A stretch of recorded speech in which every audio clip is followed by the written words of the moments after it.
রাজনৈতিক বক্তব্যের জবাব, যারা হামলা আর মঞ্চ ভেঙে দেয় তাদের ফ্যাসিবাদী বলে অভিযুক্ত করলেন এনসিপি নেতারা। তাদের দাবি, এমন প্রবীণদের কাছ থেকে তরুণরা আর কিছুই শিখতে চায় না। ২০তম দিনে রাঙামাটিতে জুলাই পদযাত্রা শেষে পথসভায় তারা বলেন, তৃতীয় পক্ষ যাতে আর সুযোগ না পায় সেজন্য সমস্যা সমাধানে আলোচনার আহ্বান জানান নাহিদ ইসলাম। রহিম রুমনের প্রতিবেদন। দ্রোহের সেই জুলাইয়ের মতো আবারও একাট্টা ছাত্র জনতা। জুলাই পদযাত্রায় হাতে হাত আর কাঁধে কাঁধ মিলিয়ে পার্বত্য জেলাগুলোতেও ধ্বনিত হচ্ছে অভ্যুত্থানের সময়ে দেয়া অনুপ্রেরণার বিপ্লবী স্লোগান। দুপুরে পার্বত্য জেলা চট্টগ্রামের শিল্পকলা একাডেমির সামনে থেকে পদযাত্রা শুরু করে এনসিপি নেতাকর্মীরা।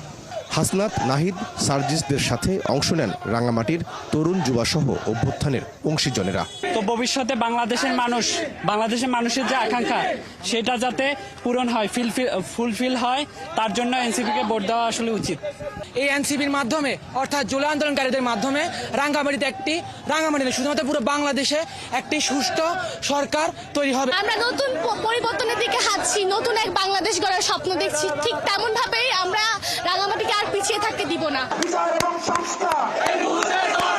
প্রায় 2 কিলোমিটার পদযাত্রা শেষে বনরূপায় পথসভা করে এনসিপি নেতাকর্মীরা। তারা বলেন, সৌহার্দ্যপূর্ণ বাংলাদেশ গড়ে তুলতে হলে 72-এর সংবিধান থেকে সরে আসতে হবে। কারোর প্রতি কোনো বৈষম্য থাকবে না, সবার অধিকার সংরক্ষিত থাকবে এবং এমন একটা সংবিধান থাকবে যেখানে শুধুমাত্র একটা দলের একটা পক্ষে অথবা কিছু মানুষের অধিকার সংরক্ষিত থাকবে, কিছু মানুষের থাকবে না, এমন সংবিধান আমরা চাই না।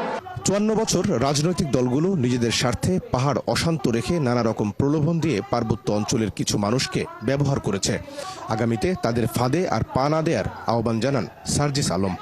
কোন দুর্নীতিবাজ থেকে শুরু করে যেসব আমলা, সরকারি কর্মকর্তা কর্মচারী কিংবা অন্য যে কেউ এই ধরনের ক্ষমতাকে অপব্যবহার করবে, তাকে আমরা বাংলাদেশের কোন জায়গায় জনগণের সেবক হিসেবে চাই না। রাজনৈতিক দলগুলোর পুরনো সংঘাত ও বিরোধিতার জায়গা থেকে বের হয়ে সবাইকে সংযত বক্তব্য দেওয়ার আহ্বান জানান দলটির আহ্বায়ক নাহিদ ইসলাম। আমরা এই তৃতীয় কোনো পক্ষকে আর সুবিধা নিতে দিব না। আমাদের মধ্যে যদি নিজের কোনো সমস্যা থাকে, সম্প্রদায়গুলোর মধ্যে আমাদের সমস্যা থাকলে আমরা নিজেরা এটার সুরাহা করবো, আমরা নিজেরা বসে এটার সমাধান করব, কিন্তু অন্য কোনো পক্ষকে এটার সুযোগ আমরা নিতে দিব না। এটা আমরা সকলে মিলে আমাদের ঐক্যবদ্ধ হতে হবে।